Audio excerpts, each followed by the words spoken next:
He would run his shows every 3 months in big arenas because the name carried a lot of weight. So he'd be able to sell 2,000, 3,000 tickets to his shows once every 3 months. So he'd have his trainees put a match together, rehearse this match for 3 months, twice a week, so that we knew it by heart, move by move, sequence by sequence, everything. And then we'd perform the match in front of the crowd, and then we move on. Okay, well, in 3 months we have another show, so now you're gonna wrestle him. Put a match together. So that's not how wrestling is. That's not how you work, that's not how you wrestle, that's just not the reality of it, but I didn't know any better. We didn't wrestle a lot at that time. When you worked for Jacques Rougeau, when you were one of his students, he had big shows, but not very often. So maybe a couple of times a year you'd have a match, but in front of a big crowd. Jacques Rougeau wouldn't let people that trained for him or worked for him wrestle anywhere else.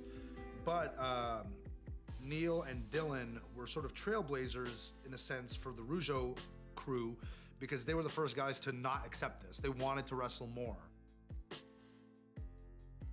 So they walked out and they took a chance on the independents. A few of us had left to go wrestle on the independents and try our luck elsewhere. It took some convincing because Kevin was pretty loyal to Jacques. I think Jacques really told Kevin that if he wanted to make it, he had to stick with him and he was gonna lead him to the promised land. So along with Neil and Dylan and myself and a couple of other guys, we were the guys that were starting to work the whole circuit. So I think Kevin kind of saw what we were doing and was very interested in this, and he was starting to pester Jacques about letting him, wrestle elsewhere. He wanted to wrestle more. So eventually he got Jacques to allow him to go out there and join us. So I started wrestling everywhere. I started wrestling in IWS, which is where I met Sami Zayn for the first time. And I started wrestling just everywhere, every weekend, twice a week, in front of 50 people, in front of 150 people. I didn't care, I was having a blast.